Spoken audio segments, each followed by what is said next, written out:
Arratsaldeon ikusle, zer moduz ongi etorri bertan berri albistegira. Gaur maiatzak 23 ditu, asteartea da eta asteragoa egunak utzi dizkigun titularrekin.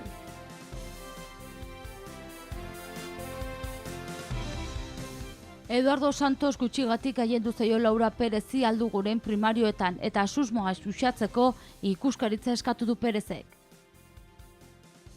Gobernua sostengatzen duten lau alderdiak AHT-aren inguruko bilera eginen dute Espainiako garapen ministroarekin elkartu aurretik. Ustelkeriaren eta PP-ren aurka protesta egin dute ehunka pertsonak Iruñan. Ezkabako presoak omendu dituzte IESaren 79. urtemugan. Adingabe bat atxilotu dute Iruñan amari tratu txarrak emateagatik. Nafarroako Unibertsitate Publikoak 22 titulu bereki eskainiko ditu 2017-2018 ikasturtean. Nafarroako gobernua desgaitasuna duten herritarrei bideratutako lanpostuak mantentzeko 12,2 milioi euroko inbertsioa eginen du. Iruñeko udalaren euskarazko haur programazioa Ziudadelara itzuliko da. Albisteekin hasteko eta atzo aipatu bezalaxe, Eduardo Santos gailendu zaio Laura Perezi alduguren primarioetan eta susmoak xuxatzeko ikuskaritza eskatu du Perezek. Lehia oso estua izan da 28 boto besterik ez. Nafarroako alduguko idazkari nagusi izateko hauteskunde primarioetan gutxigatik irabazi du Eduardo Santosek. 1347 militantek bozkatu dute. 585 babestu dute Santos eta 567 Laura Perez. Hirugarren geratu da Francisco Espinosa uharteko zinegotzia 156 boto eskuratuta. Hain estua izan da emaitza Perezek berrikusteko eskatu duela. Idazkaritza nagusiaz gain herritarren kontseilua eta barne batzorde aukeratu dituzte militantek. Kontseilua da alderdiaren organo gorena eta berritzeko beharra zuen, izan ere, azken 2 urteotan botere susten joan da, 2018ko txaian aukeratu zituztenetako batzuk utzi egin baitzuten erakundea.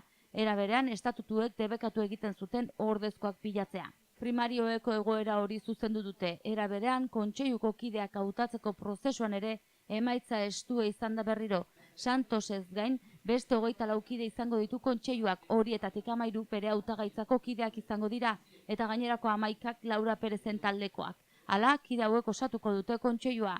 Laura Perez, Ainhoa Aznarez, Daniel López, Irene Otal, Javier Etxeberria, Jose Ramón Urtasun, Nenikes Roldán, Álvaro Marcén, Eva Calleja, Patricia Ruiz de Irizar, Marijuana Palacios, Katia Salinas, Marco Antonio Álvarez, Carlos Amatriain, Gaxán Sad, María Arros, Lucía Otero, Virginia Alonso, Íñigo Pérez, Esther Ortiz, Pani Carrillo eta Ricardo Feliu.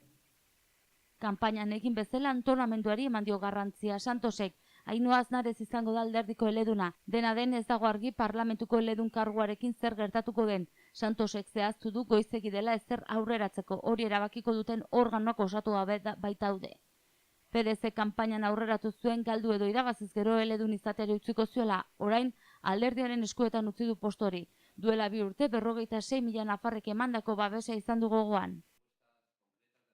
Nafarroako gobernua sostengatzen duten lau alderdiak abiadura handiko trenaren inguruko bilera eginen dute Espainiako garapen ministroarekin elkartu aurretik, etzi da elkartzeko Manu Ayerdi de la Sernarekin. Lauko gobernua sostengatzen duten alderdiek bilera egingo dute abiadura handiko trenaren inguruan Espainiako garapen ministroarekin elkartu aurretik. AHT-ari buruz solastean Adolfo Araizek esan du, egungo plataforma ez zaiela gustatzen, oroitarazi du halaber, Nafarroako gobernua jarrera zurra izan zuela osoko bilkuran, nolanahi ere, esan du lauko gobernuko talden artean desadostasunak daudela. Gero Abaiko Koldo Martinezek adierazi du akordio programatikoan jasotakoa defendatuko dutela, aldi berean ziurtatu du plataforma berria akordio programatikoan sar daitekela. Etzi da elkartzeko Manu Ayerdi garapen ekonomikorako lehendakariordea de la Serna Espainiako garapen ministroarekin.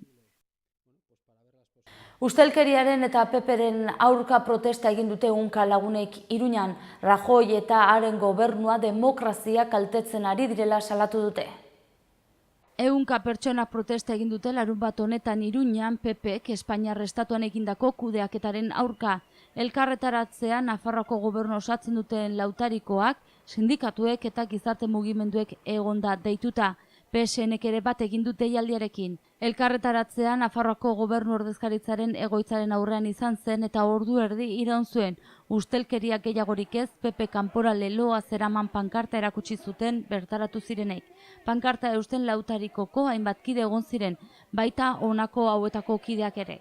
Ezker Sozialista, Nafarroako Ezkerreko Junta Errepublikanoa, Espainiako Alderdi Komunista, Gazte Komunista, Komisiones Obreras, Solidari eta Eraldatu sindikatuak eta Duintasunaren Martxak mugimendua. PSNeko zenbait kide ere bertaratu ziren, Maria Etxibite idazkari nagusia eta Fabrizio Potestat presidentea. Honako beste elkarte hauek ekimenarekin bat egin zuten. Nafarroako Gazte Sozialistak, Eko Nafarroa, sindikatua, Nafarroako Ondarearen Defentsarako Plataforma, Orreaga Fundazioa, Sasoia Kolektiboa eta Xabier Mina elkartea. Minutu batzuen ostean Joseba Jimenezek eta Uxue Alvarezek joan den asteazkenean plazaratu zuten guztien artean adostutako manifestua irakurri zuten euskaraz eta gaztelaniaz. Bertan, duintasuna berreskuratzea eta ustelkeriaren kasuen aurrean estatuan gobernuan ari den alderdiari gaitzespen adieraztea eskatu zieten herritarrei. Adierazi zutenez, larunbateko ekimenarekin PP gobernu zentraletik kanporatzeko asmoa idurikatu nahi izan zuten. Manifestuan deitoratu egin zuten Rajoy eta bere gobernua demokrazia degradatzen ari direla eta obligazio etiko bat deritzote egoera horrekin bukatzeko asmoz politikatik eta gizarte mugimendutik jardutea.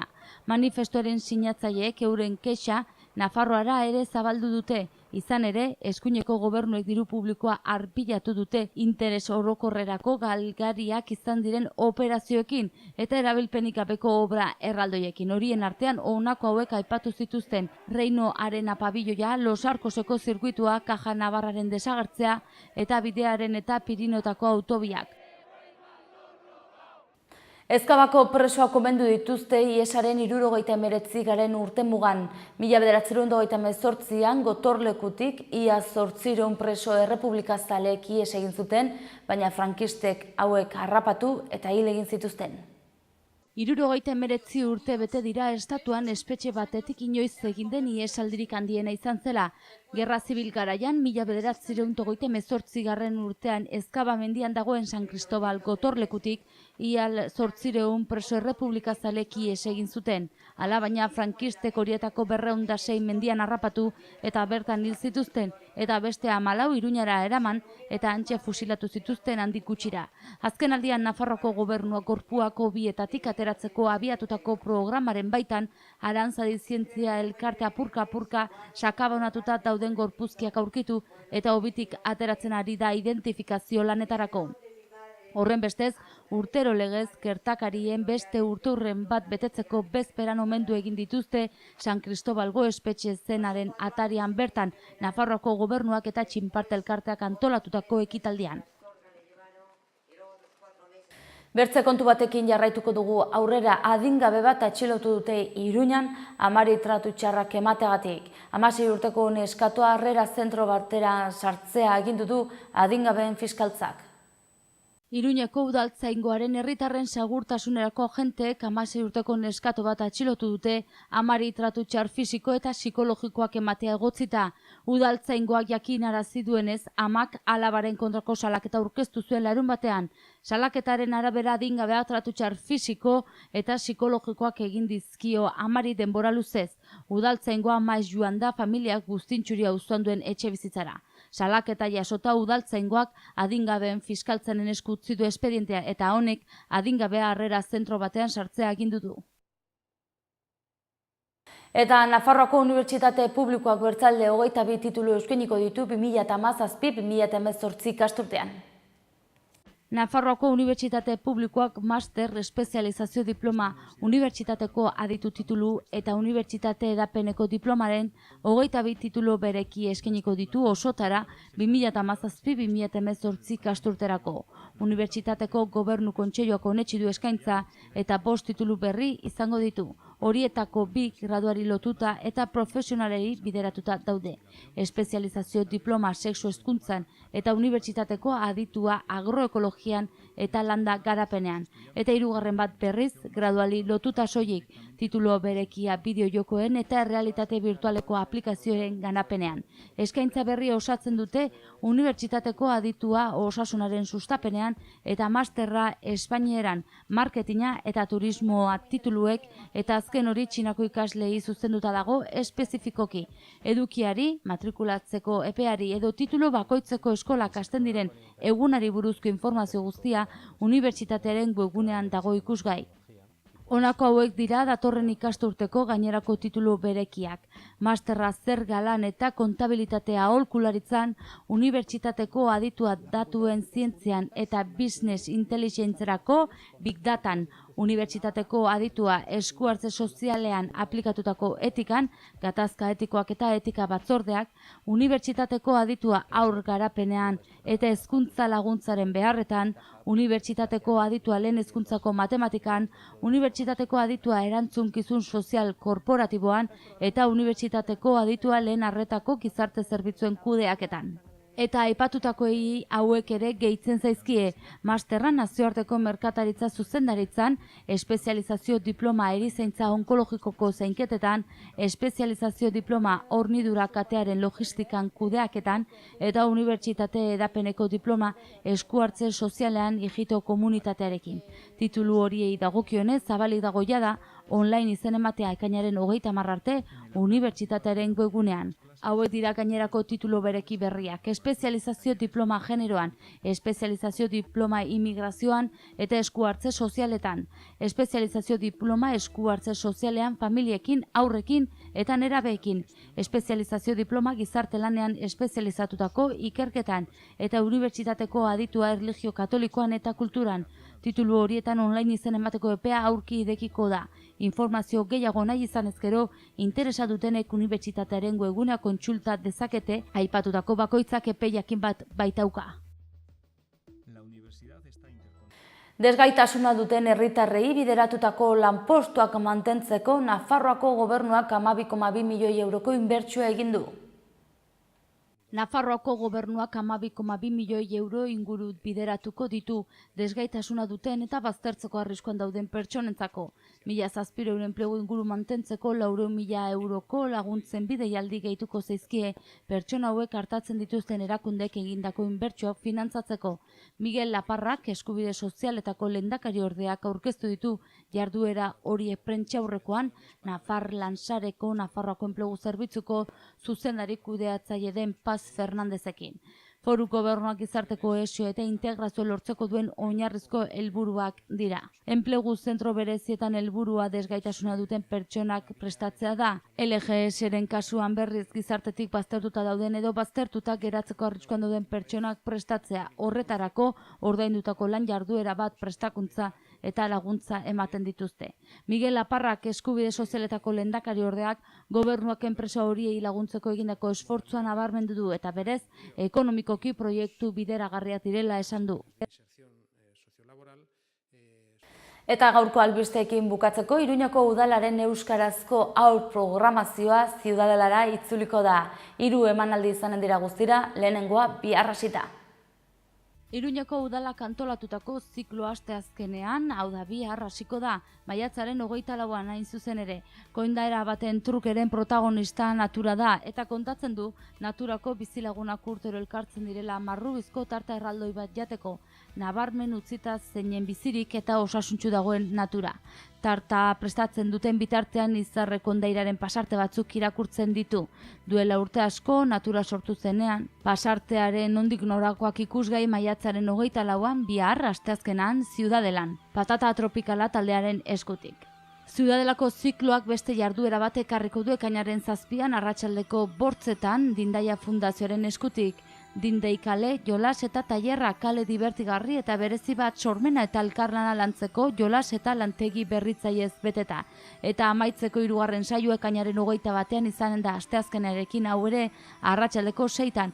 kiki, koko eta moko pailazoak izango dira Ziudadelan, txintxilintxin bakea egin ikuskizunarekin, non ikusleen laguntza izango duten bakearen atea babesteko.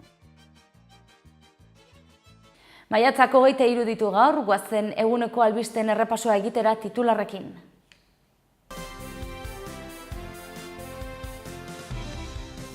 Eduardo Santos gutxigatik gailendu zaio Laura Perezi Alduguren primarioetan eta susmoa xuxatzeko ikuskaritza eskatu du Perezek.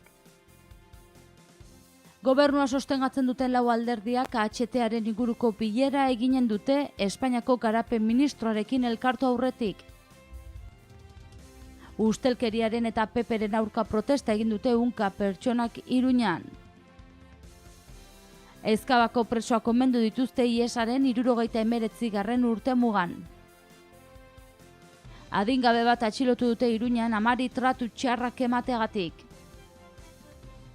Nafarroako Unibertsitate Publikoak 22 titulo bereki eskainiko ditu 2017-2018 ikasturtean. Nafarroako gobernua desgaitasuna duten herritarrei bideratutako lanpostuak mantentzeko 12,2 milioi euroko inbertsioa eginen du. Iruñeko udalaren euskarazko aur programazioa Ziudadelara itzuliko da.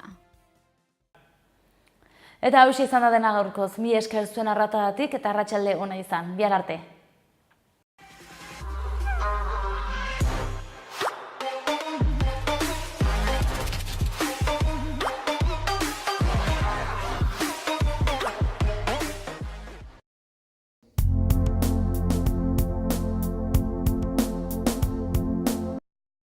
Errenta aitorpena. Hasi da aurrez aurre errenta aitorpena egiteko epea. Ekainaren 23 bitartean arretarako guneetan aurkez dezakezu ala aurrez hitzordua eskatuta Nafarroako Ogasuneko bulegoetan. Orain gainera, zeure ekarpenak zehazki nora joanen diren ikus dezakezu aurrekontua.nafarroa.eus gunean sartuta. Ekarpenez eraikitako etorkizuna. Nafarroako gobernua. Gobierno de Navarra. Gorritxon atsedenerako sistema hoberenak eta loaldi egoki batendako beharrezkoak diren produktuak aurkituko dituzu. 40 urte daramatzagu punta-puntako materialak eta marka hoberenak bezeroaren eskura jartzen. Deskansatzeko sistemetan aditua gara, sofak, koltsoiak, somierrak. Hurbildu eta eskuzabali jasoko zaitugu. Iruña, Gorritxo. Ez egin paso organikoaz. Bereizi eta birziklatu gai organikoen hondakinak. Hau ez da zaborra. Biziak baizik. Ongarria eta energia baizik. Gai organikoen hondakinak birziklatuz, energia aurrezten dugu eta ongarri kimikoen erabilera gutxitzen duzu. Gipuzkoako Tolosaldean, Leaburu herrian, inguru aldapatsu bezain politean kokatua dago Mahala baserria.